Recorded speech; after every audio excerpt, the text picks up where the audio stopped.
안녕하세요. 채널 스티밋입니다. 이번 시간엔 사나88님의 이야기를 나눠보도록 하겠습니다. 글을 읽고 많은 분들께서 눈물이 날 뻔했다 라는 이야기를 써주셨는데요. 저 또한 녹음을 하다가 살짝 울컥하는 부분이 있었습니다. 이 감동을 다시 나눌 수 있으면 좋겠네요. 자, 그럼 시작합니다.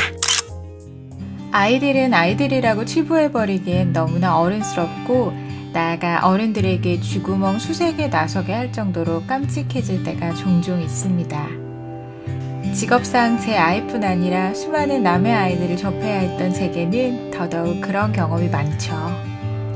제가 만났던 기특하고도 조숙한 아이들 가운데서 아주 선연하게 떠오르는 한 얼굴이 있습니다. 제가 그 아이를 만나게 된 건 특명 아빠의 도전이라는 프로그램을 맡고 있을 당시 특명 가족을 뽑기 위한 면접 때였습니다. 엄마 아빠의 나이는 40을 간 넘겼을까 하는 정도였고 아이는 둘, 그 중에 막내가 초등학교 1학년인가 2학년인가로 아직 어린 나이였습니다. 편의상 그 아이를 정식이로 부르겠습니다. 특명 아빠의 도전은 오락성이 매우 강한 프로그램이었습니다. 즉, 그 출연자가 얼마나 착한가 보다는 이 아빠가 속된 말로 얼마나 골 때릴 수 있을까, 또 그 가족이 어느 정도의 끼로 얼마나 TV를 보는 사람들의 웃음보를 간지럽힐 수 있을까 하는 것이 특명 가족 선정의 기준이었죠.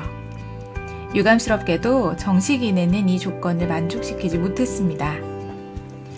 남들 앞에선 잘 나서지 못하는 성격입니다. 하며 멋쩍은 표정을 짓는 아빠의 숙맥을 겨우 면해 보이는 엄마와 초등학교 저학년 아이들. 적당히 몇 마디 물어보고 연락 드릴게요. 그럼 면접 보시느라 고생하셨습니다. 의례적인 인사로 마무리하면 되는 수순이었습니다. 그때 이 눈치를 챈 걸까요? 정식이가 간절한 어조로 말을 걸어왔습니다. PD 아저씨, 저희 꼭 하게 해주세요. 다도하긴 하지만 더듬거리는 말투. 사람 만나는 게 일인 저희로서는 이 아이가 평소에 자기답지 않은 용기를 발휘해서 애써 한마디 한마디 내뱉고 있음을 금세 알 수 있었죠. 대견스럽기도 하고 안쓰럽기도 한 표정으로 한 작가가 왜? 하고 다정하게 물었을 때 아이의 입에서 나온 얘기는 천만 뜻밖이었습니다. 저는요, 우리 엄마 아빠 결혼시키고 싶어요. 이건 무슨 뚱딴지 같은 소리입니까? 아니 그래, 애 둘 데리고 특명 아빠의 도전 면접 보러 온 아빠와 엄마를 결혼시키다니. 아니 아직까지 혼인신고를 안 하고 산다는 얘긴가? 아니면 재혼가정? 다양한 화살표들이 뇌 속을 종횡무진 오가는 가운데 우리만큼이나 당황한 듯한 정식이 아버지가 입을 열었습니다. 그게요. 사실 지금 저하고 집사람이 이혼 상태입니다. 이쯤 되면 뚱딴지 할아버지의 귀신이 통곡할 상황입니다.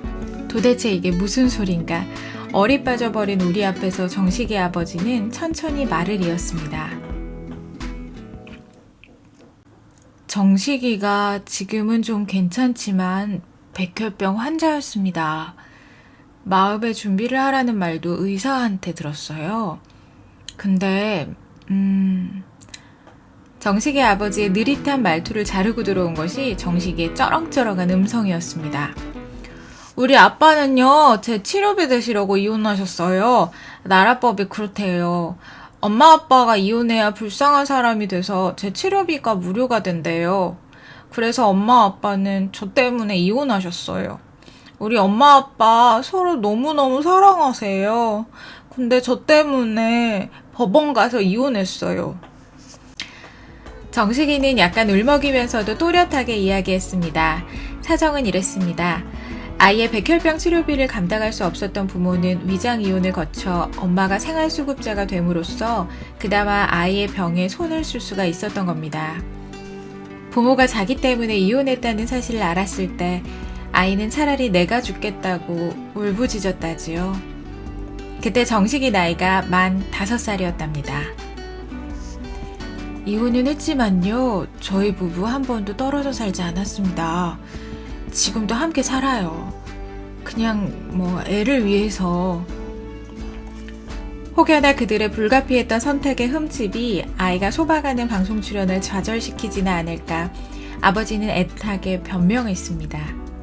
갑자기 퍼부어진 충격적인 이야기들에 얼어붙어 버린 저희 앞에서 정식이는 그 야무진 입을 또 열었습니다. 저 아빠 엄마 결혼시키려고 병 다 나았어요. 이것도 제가 신청했어요. 아빠 엄마 기쁘게 해드리려고요. 열심히 응원할 거예요. 더 있다간 작가들부터 울음보가 터질 참이라 면접을 서둘러 끝냈습니다. 엘리베이터 앞까지 배웅 나온 제게 정식이가 저를 보면서 또 앙증맞은 입을 열었습니다. 저 의관가도 준비했어요. 아빠 힘내세요. 정식이 낳을게요. 아빠 힘내세요. 정식이 낳을게요. 그 모습을 보면서 정말이지 어쩔 줄 몰라 하던 제게 정식이 아버지는 이렇게 얘기했습니다. 이 노래 지금 여기 오기 위해 만든 게 아니에요. BC카드 광고에서 이 노래 들은 다음에 계속 부르더라고요.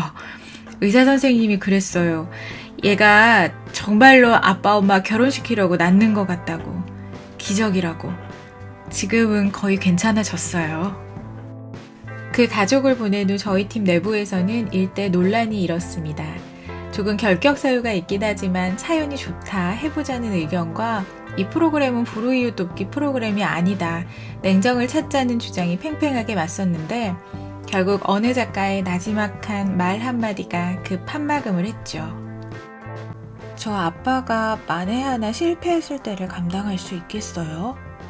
아빠도 아빠지만 난 그 아이한테 좋은 의미든 나쁜 의미든 시험에 들게 하기 싫어요. 안 그래도 목숨 걸고 도전하고 있는 아이한테. 그 며칠 후 사무실로 전화가 걸려왔습니다. 전화를 받은 작가가 말을 더듬으며 어쩔 줄을 모르기에 눈여겨봤더니 정식이의 전화였습니다. 전화를 끊은 뒤에 아이의 실망이 크더냐고 걱정스레 물었을 때 작가는 뜻밖에도 밝은 표정으로 대답하더군요. 신청 포기한대요. 자기는 아빠한테 힘주려고 신청한 건데 알고 보니까 아빠가 자기 때문에 더 고생할 것 같다는데요. 자식, 끝까지 기특하네.